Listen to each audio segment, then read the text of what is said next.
Alexandre, we should get going to be right on time.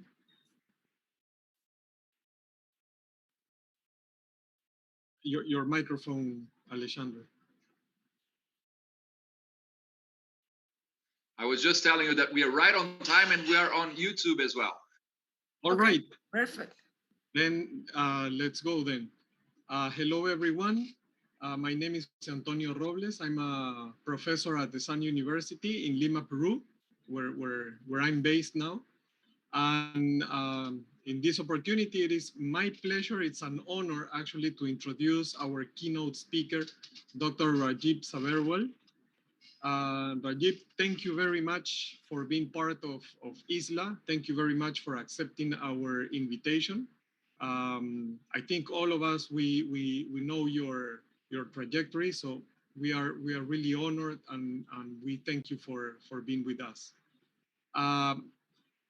Rajiv Sabherwal, he's a distinguished professor and the Edwin and Carly Bradbury Chair, and he's also the Department Chair of Information Systems at the Walton College of Business at the University of Arkansas.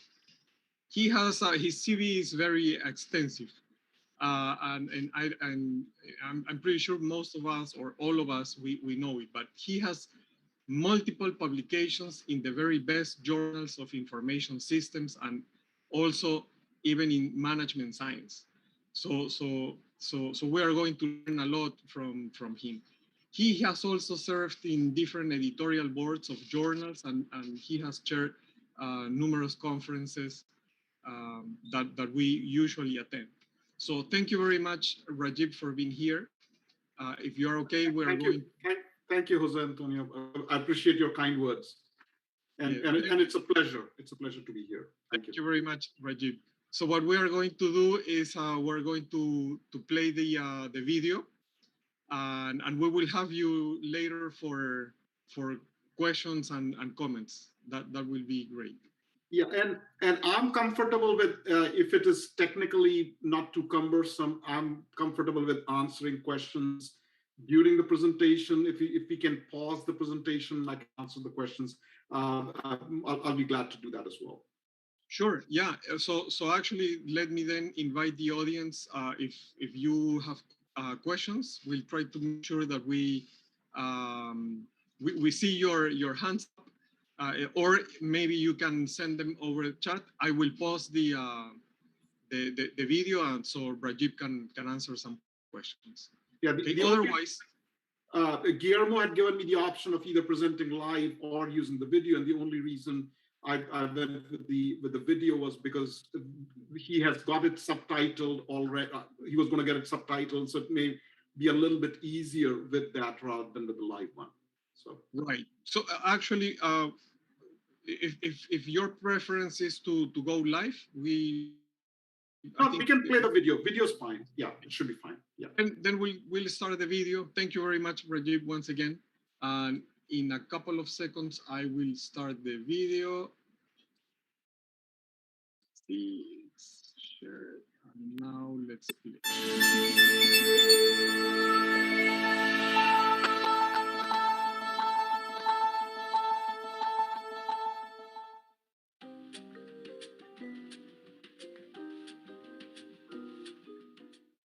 Hello, I'm Rajiv Sabherwal. I'm a professor in the Information Systems Department at the Walton College of Business, University of Arkansas. It's my pleasure to be talking at Information Systems in Latin America 2021 conference. Today I'll talk about information technology and COVID-19. This is based on some observations I've made over the past year and a half, including a conceptual article and some empirical findings. I will first talk about COVID-19 in Latin America and the rest of the world. Then I'll discuss at a broad level COVID-19 and information technology. Then talk about some insights from a published paper, a conceptual article. Then discuss some initial insights from 3 ongoing empirical studies and then conclude with some final remarks.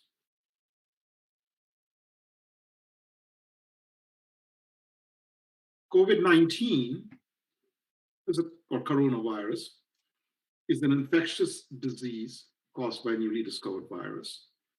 Most people infected with it experience mild to moderate respiratory illness and recovered without special treatment. However, we've also seen a lot of much more serious consequences, including hospitalization, admission to ICU, and even, unfortunately, in a large number of cases, death. Older people and those with underlying medical problems like cardiovascular diseases, diabetes, cancer, and so on, are more likely to develop serious illnesses, although serious illness and even death has been seen in the case of younger individuals who are otherwise very healthy with no underlying medical problems. Cumulatively, as of today, we've had 201.7 million cases of coronavirus. We've also had over 4 million confirmed deaths around the world. About 4.5 billion vaccinations have been given, and about 1.2 billion individual, over 1/7 of the world population, have been fully vaccinated. The source for this data and for the next few slides is the website Our World in Data. I have conducted some of the analyses reflected in the next few slides using Stata 17. Data is available on 20 sovereign countries in Latin America, but not on 6 countries that are not sovereign.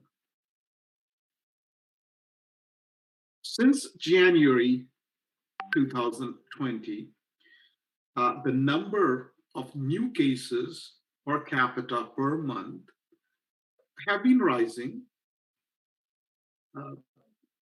They have risen faster in the case of Latin America, shown using a blue line on this and the next few slides, than the rest of the world, shown using the red line. And there's no clear indication of slowdown, either in Latin America or rest of the world, although in the past month and a half, the numbers seem to have dropped in Latin America and increased in the rest of the world. In terms of the deaths per capita per month, also Latin America shows higher numbers. There have been greater deaths per capita in Latin America, but it has slowed down since April 2021. In terms of new vaccinations per capita per month, there is not a significant difference between Latin America and the rest of the world. There's a very recent slowdown in the rest of America, which may or may not be temporary, but there hasn't been such a slowdown in Latin America. New tests per capita per month are also greater, similar to the number of cases and the number of deaths in Latin America than the rest of the world. And in both cases, they have been increasing, although the pace of increase has slowed down somewhat in recent times. The positivity rate, or the number of tests that come out positive, proportion of tests that come out positive, is also higher in Latin America than the rest of the world. But for the past year, it has generally been decreasing. In Latin America, there's been an increase in the last couple of months. In the rest of the world, it has remained fairly stable. There's not a significant difference in terms of the government response stringency index, which is a composite measure based on 9 indicators, including things like school closures, workplace closures, travel bans, converted to a percentage score of 100, with 100 indicating the most stringent response. As the blue line being higher than the red overall indicates there's been slightly greater stringency in Latin America. It started off being lower until about April 2020, but since then in Latin America, governments have been more stringent. But there's been a decline in both Latin America and the rest of the world gradually. If you look at the cumulative numbers since March last year, and I've shown the 6 largest countries in Latin America here, as well as the cumulative number from Latin America and the rest of the world. We can see that the number of total cases per capita in Latin America is about 3 times that in the rest of the world, 0.06 or 6% in Latin America compared to about 2% in the rest of the world.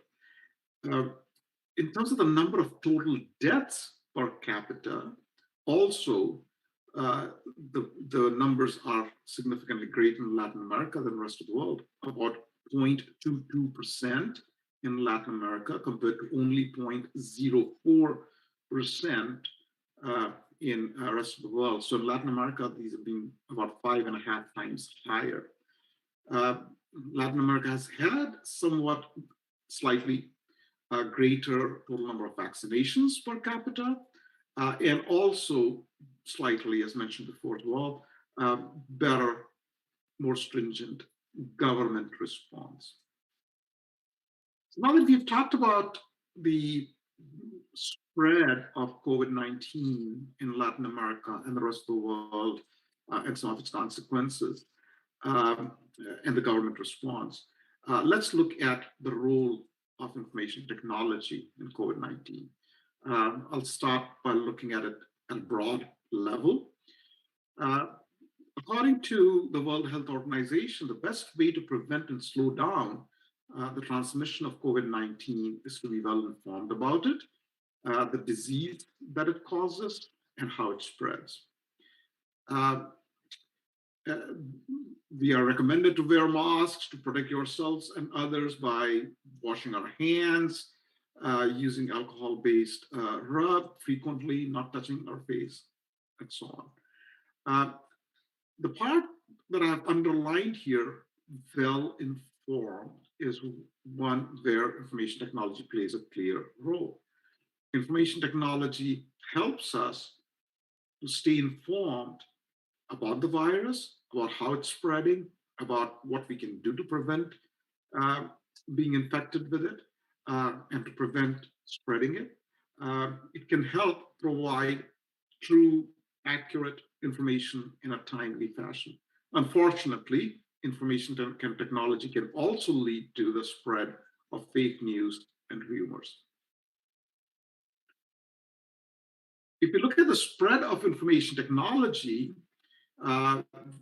within any unit, whether it be a family, a city, a country, a company, an academic institution, it can spread internally due to face-to-face contacts among its members, uh, social events, parties, election rallies, classes that are face-to-face. It also uh, diffuses because of external influences through travel. Uh, as individuals take flights to go from one city to another, they can take individuals who are affected by COVID-19 can pass it on to individuals in the other city or their passengers on the flight. Again, it can be reduced to some extent through appropriate precautions. Both the external and internal spread of COVID-19 has consequences. Health, social, corporate, and global aspects are all affected. And those consequences influence individuals' perceptions, attitudes, and actions, which in turn can affect certain actions. The actions by individuals can have an effect on at social level, such as asking medical personnel to vacate their residences because of the fear that they might be carriers or they might bring COVID-19 into a community. We've also seen racial discrimination or accusations based on race with respect to where the virus originated from and so on. So there can be some adverse negative effects arising from individuals' perceptions with respect to COVID-19 consequences. These perceptions and actions of individuals can lead to actions and policies by organizations, such as working from home, and by governments, such as travel bans. These actions and policies by organizations and governments can accelerate or slow down the diffusion due to external and internal influence. Information technology can play a role in reducing the internal spread by reducing the need for face-to-face contact. It can also reduce external influence by reducing the need to travel and to go outside of one's bubble. For example, virtual conferences instead of having to travel to remote locations. Information technology can also moderate how the spread of the COVID-19 produces consequences in terms of health, social, corporate, and global aspects, because information technology can help share appropriate information in a timely manner. Information technology can therefore help individuals learn about best practices, about practices that can have adverse effects, about the reality of the situation, and can therefore help with their learning and actions. IT can also moderate the effect government actions or organizational actions have on the spread of the virus by enabling the appropriate dissemination in a timely manner of information about those new actions and policies by the government. In a recent paper published last year in International Journal of Information Management, my colleague, Dr. Warren Grover, and I looked at the impacts of IT amidst a pandemic using certain conceptual arguments. Digitalization can affect marginal costs or the incremental cost of producing one more unit of a particular product, it can reduce it, right? By automation, which reduce production distribution costs. For example, automated ordering kiosks at McDonald's reduce costs as the process automation and machine learning through digitalization. Digitalization can also increase the reservation price, i.e. the price that a consumer is willing to pay for a product or service, because it enables network effects and conveniences that the customers appreciate and are willing to pay for. For example, a smartphone, which can be purchased for a price, and if the price is below the reservation price that a consumer has for it, she would buy it. The consumer's reservation price for the smartphone, however, increases as apps and features are added to the smartphone. Reservation price exceeds usually the marginal cost, otherwise the product would never get produced and sold, generally. So reservation price exceeds marginal cost, and the difference between the two is the economic value, which can be viewed at the level of an individual product or service or aggregated across the economy. Because digitization increases the reservation price and lowers the marginal cost, it increases the economic value. We can look at economic value, again, which is reservation price minus marginal cost, in terms of two components. The part that remains with the consumer or the consumer surplus, and the part that goes to the producer of the profit. So economic value is consumer surplus plus profit, where consumer surplus is reservation price minus market price, because the consumer is willing to pay reservation price, but ends up only paying the market price, which the producer sets. So the market price is lower than the reservation price, only then the consumer would buy it. That gap between reservation price and market price is the consumer surplus. Whereas the market price would also be greater than the marginal cost, otherwise it would not make sense for the manufacturer to produce it, unless they want the product as a loss leader. So there are some exceptions to these arguments. But the profit is market price minus marginal cost. The producer sets the market price based on competition. Lower market price would be set in more competitive environments, so lower profit and greater consumer surplus. Consumer surplus benefits the consumer's quality of life, whereas the price benefits companies and their stock prices. If you look at the impact of digitalization in COVID-19, we can look at that in the context of the behavioral restrictions arising from COVID-19. The reservation price would increase for products and services that are valued more under behavioral restrictions. Products and services that enable online communication, or online shopping, or online gaming. But reservation price would decrease for products and services that are valued less under behavioral restrictions. For example, products with a worse perceived experience or perceived greater risk.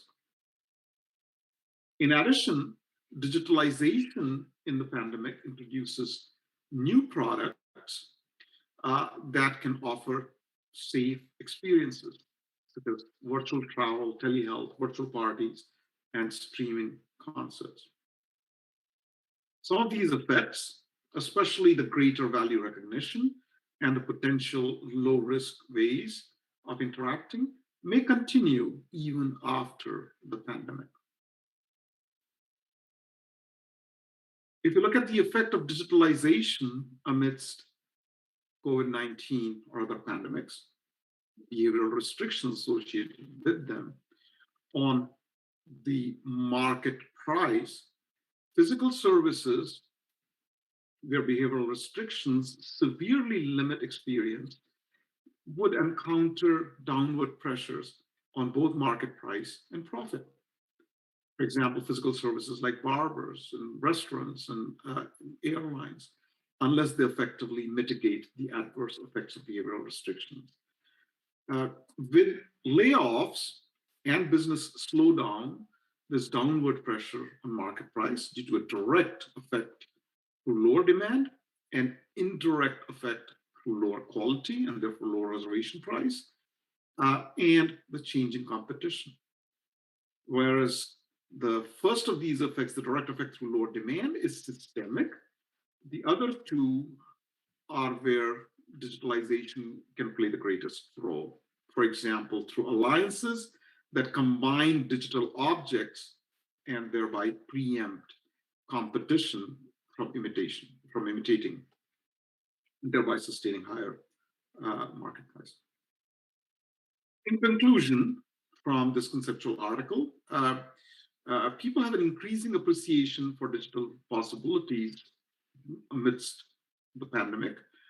This has provided companies with opportunities for the short term and the long term, and businesses that are more sensitive to behavioral shifts can enhance their products and processes through digitalization so that their consumer experiences are better than they were before the pandemic.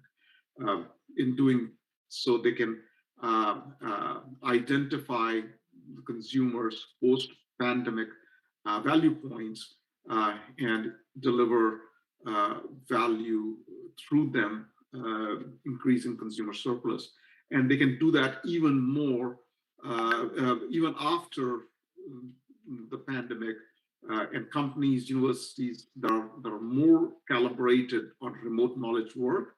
They can also analyze work and identify possibilities for stratifying employees, including reducing physical space costs, through allowing people to work, their employees to work from home even after the pandemic.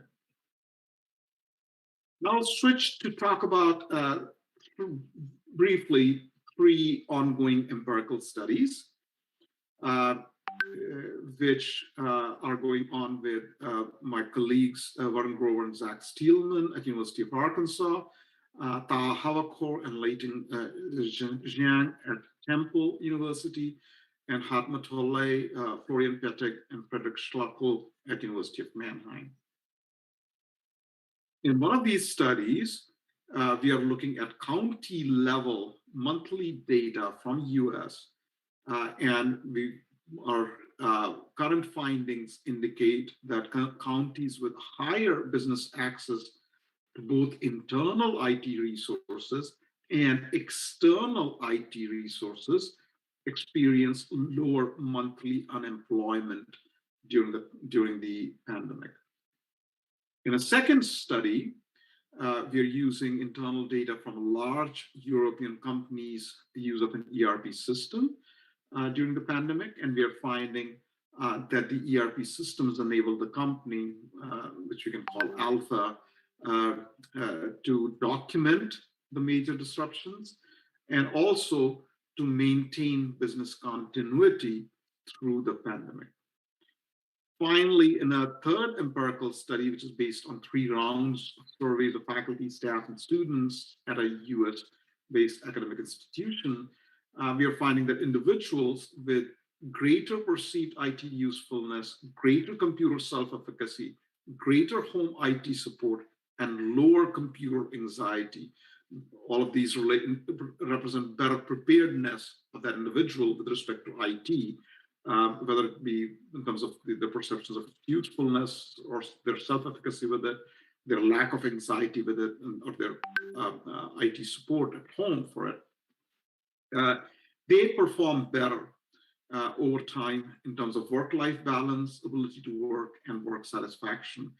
And individuals who find IT to be more useful useful also report greater ability to work, but they report greater general stress.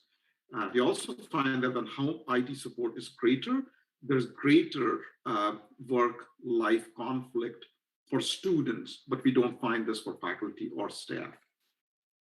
Overall, these three ongoing studies seem to suggest that IT resources during COVID-19 have helped counties to become more resilient, maintain employment rates, firm to be more resilient, manage internal processes better during the COVID-19, and individuals to be more resilient, perform better with respect to their work, including school related work during the pandemic.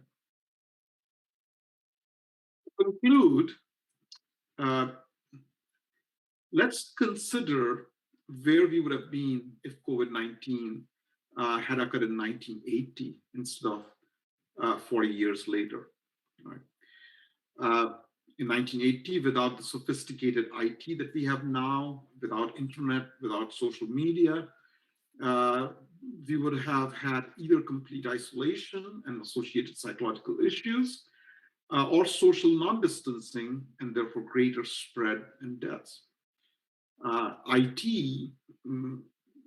of 2020, 2021, including internet, social media, has allowed social distancing, complemented by digital connections. We have still encountered psychological issues, but these are much less significant than what the case would have been before online communication, social media, chats, WhatsApp, and such apps were available.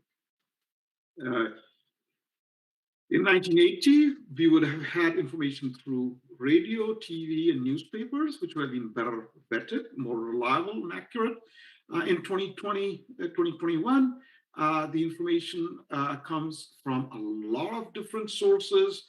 Social media, which is, and that information is not as well vetted by editors and publishers.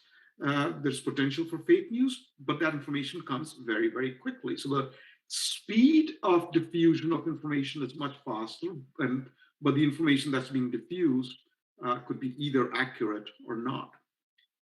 In 1980, we would have not had the possibility of working from home for extended periods, but during the COVID-19 pandemic, a number of companies have allowed their employees, in fact, asked or at least encouraged their employees to work from home for over a year, with some companies and academic institutions potentially letting people work from home until even January 2022. So where do we go from here? What are some of the long-term effects? What the pandemic and the role of IT during it has clearly taught all of us, especially the governments, is how to prepare for future, how to develop policies and disseminate them better. It has taught pharmaceutical companies to better develop vaccines more quickly. It has helped companies manage work from home situation better and provided opportunities that companies may utilize even in the longer term to reduce marginal costs by having individuals move to live in lower cost of living cities while getting paid somewhat less, and of course working from home. It has enabled families to celebrate via social media, and they may continue to do that much after the COVID-19 pandemic. It has enabled individuals to learn about IT and how it can help. It has helped individuals learn about how to work from home, how to better manage work-life balance. And so those lessons will hopefully be of long-term value as well. With that, I've concluded my formal presentation. During the Wednesday synchronous session, I'll be glad to answer any questions. Thank you.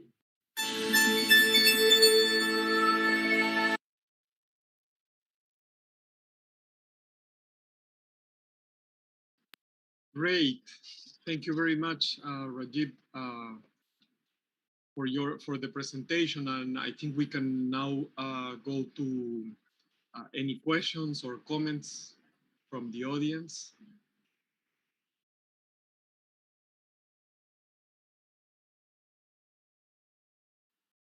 Okay, we have Aurora.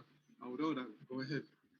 Okay, thank you. I thank you, Professor Rajiv, for your very thoughtful presentation. And I have two questions. The first one is related with because there is a lot of challenges in digitalization when you are increasing, the use of technology in this specific case of pandemic.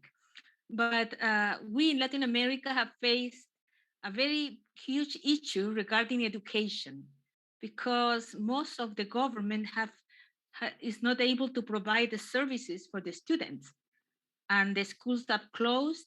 The students have no education, and most of the kids, are going to be very bad performers in all the tests at the national level. So probably they will be showing not only in the depth, but only in the level of our achievement in education. So how would the government could be mostly prepared? Because I think the people could be prepared, but the government should do something about providing the main services for the people, for the students. In my country, I'm from Chile. I'm very concerned about a student that go at municipal level from the municipal schools. They probably have no at all growing these 2 years because they don't have access. The access is a problem. Infrastructure is not provided. Government is not ready. That's the question. Yes, yes. Unfortunately, I do not have an answer. And no one does, right? So what? And people have studied this in other contexts. Information technology helps in a lot of ways, but it also hurts in that those who have uh, access to the best technologies have an advantage, whereas those who are not able to access information technology get adversely affected. And this is, again, I'm sorry to hear about this, and I've seen this in other contexts, even at the individual level, even in very advanced countries like U.S.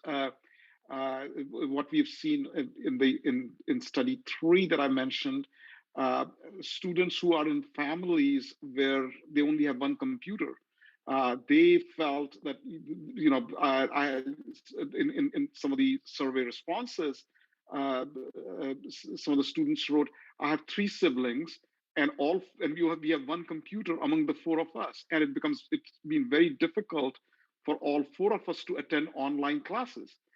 So we received that feedback. The home IT support that has had a significant effect at homes which were not technically equipped. Even U.S. students suffer, and in countries where governments have not been as proactive, have like Chile, are worse off. So again, I wish I had an answer. I believe, and I know a lot of other people have said this before. One of the most harmful articles written for IT was by Nick Carr a number of years ago, which was titled "IT Does Not Matter," right, in Harvard Business Review. And that set a lot of people, individuals, organizations, governments in the very wrong direction. This is just governments should be investing in IT. I mean, obviously, we are all IS people, and we believe in it. And unfortunately, some governments believe in it, agree with it, but some do not, and it's just unfortunate. Yeah, thank you, Professor Rajiv. Thank you. This question and this actually, it's a problem that takes us back to the issue of the digital divide. Yes. And Yes. we already know, Tom. Thank you. Yes. Yes. Exactly. It's Yeah. digital divides. The adverse effects of digital divide get more exacerbated in a context like this, where everything is happening through IT, unfortunately. Yes, that, which is very unfortunate. We have another question from Maged Ali. Hi, Maged. I saw you yesterday at another forum. Good to see Yes, you again. hello. Yeah, hi, nice to meet you again, Rajiv. Very nice insight. Thank you very much. I may have a question which you may not able to answer because it is in future, so no one knows the future. But it's just about the long-term lessons regarding government, regarding companies, families, organization, which you can maybe rate as the highest that it will gonna be staying, other than going away with coming back to normality or the new normality, as they call it. Yeah, I think one of the things that I feel where the IT people, and I know that there's a lot of research going on in this area, where if we can provide people better tools to separate true information on social media from fake, false information. We've seen during the pandemic, and this is true all over the world. We've seen false stories circulating on media like WhatsApp or Facebook and so on, and people believing in those and then taking actions and then getting hurt as a result.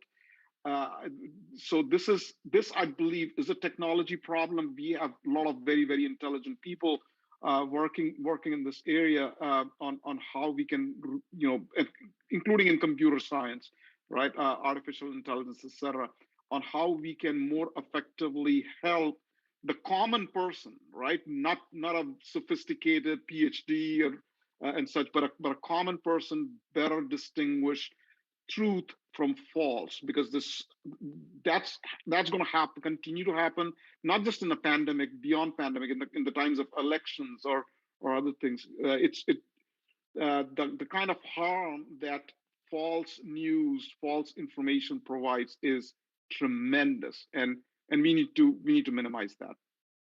Thank you very much I think for that's that. where IT itself would play the most significant role. Yeah, thank you very much for that. Actually, I have a project about fake news, and what we aim in, but not only us, but many non-for-profit organization, is just to have these stamps that we used to have before for e-commerce, which is like, is that a secured website or not? So what Yes. we hoping that we have one day is that we have this stamp that this is not a fake news, this is a true news, just to allow people to share when it is actually genuine. At least something tells them this is genuine. So thank you very much. Good luck on that project. Yeah, thank you. Yes, much needed. There is a lot of on fake news. That's it's a big problem.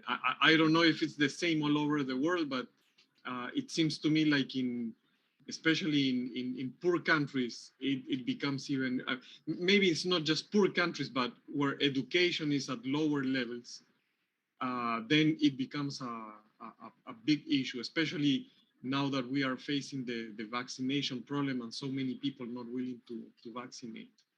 So yes. Thank you very much for the questions. We have more questions from Aaron French. Thank you.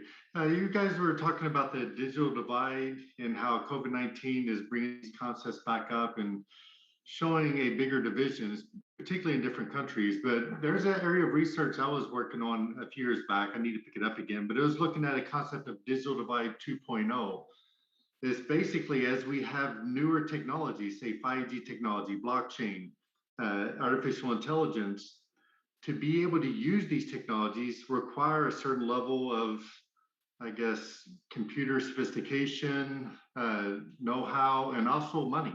You know, you can't just go out and buy a 5G phone because, you know, they're thousands of dollars. So there's a lot of these technologies that are inaccessible to certain people, but with companies turning focus to develop smart cities and other things using these emerging technologies, what are your thoughts on that possibility of a second digital divide that's not between people who have access to technology and those who do, but people who have access to particular services? So there might be services that you don't have access to because you can't afford the technology to participate. Oh, you're absolutely right, Aaron. So uh, the effect of digital divide is only increasing as we rely more and more on digital technologies, right? It's there are so many things that are not available these days to people who don't have smartphones or internet. It, in uh, During even some of my faculty colleagues, if they had internet poor internet connectivity for a day in a semester that they were teaching, it caused such high levels of stress, right? And these were our well-trained professors, right? For individuals who have never had access to IT, who cannot call an Uber, who cannot call for check menu for a restaurant online, who cannot call order food at home, who cannot get from place X to Y, who cannot call 911 or other emergency services, the impact are huge. So uh, you're right. It was in maybe 20 years, 30 years ago, when IT was not so critical to everything that we do. The effect of digital divide was limited to, some people being able to do certain things and some people not being able to do certain things. But those things that people were able or unable to do were not all that critical. Now they are. So you're right. I can completely see a very different kind of impact of digital divide in the current times, and Yeah, I think and I expect it to only increase in yeah, future. and it can have social implications too, as Yes, certain services are only accessible to people that have money to do so. So it's yes, playing into some of the social injustice things that we're also experiencing today and further exacerbating those problems. yes, and I think as Jose and Antonio kind of implied in the previous after I responded to Mike's comment, the and even earlier, the ability to distinguish the true from the false, even that gets affected by digital divide, right? So individuals who are not that IT savvy are more likely to believe fake news, all other things being equal, than individuals who know more about IT. As with everyone else, I'm on numerous WhatsApp groups with friends and so on, and I see the distinction. There are forwards of fake news messages in certain groups where the IT literacy is lower, right, as compared to fake groups where people are much more sophisticated about IT. Thank you. Hey, thank you. We have another question. Maybe we're approaching the last question from Alfred Ortiz. Yes, hi, Jose Antonio. Thank you. Dr. Sabherwal, thanks for the time. Just real quick, I wanted to ask, did you find anything, because I'm working a little bit more on the security side of IT, as things disseminated with people working at home and at other places outside of their centralized area, for example, the office on the commercial side or at schools for education, did you notice anything or an uptick with regard to data leaks or threats because people were disseminated in other areas outside of the centralized use of data, if you will, i.e., schools and I have offices? not looked at that, Alfred. So I can answer that. Okay. In none of the three projects that I have going on, we are looking at that aspect. Okay. So Thank you. So no. Yeah, I mean, I can guess about it, but so can all of us. I have no greater expertise in that than you do. So yeah. I appreciate it. All Thank right. you. Yeah. Okay, I don't see any other hands that are up. I think so. I want to thank Rajiv for his talk and answering our questions. And I think Rajiv has given us a really good idea of many different points in which we can do more research. So I, personally, I appreciate as someone who does research in MIS IT field. So thank you very much, Rajiv. I think we should probably leave a few minutes for the next event, which is going to be a panel. So if you want to say some last words, Rajiv. No, thank you. I just thank you all for attending. Thanks again, Jose Antonio, for leading the session. Appreciate it. Interesting questions. Obviously, it's a topic that I care about. That's why I've got some empirical studies going on.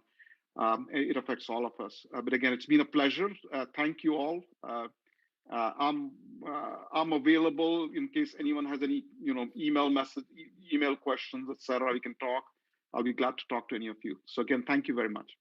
Okay, thank you. And just for your information, Rajiv, we had more than 50 people attending the conference live. But on top of the Zoom session, we also had some people on YouTube, because this is actually going to be on what Alexandre has built, which is the Lacai's tube. So we are expecting maybe more people will be having some additional questions later on. Thank you very much. We truly appreciate it. Thank you.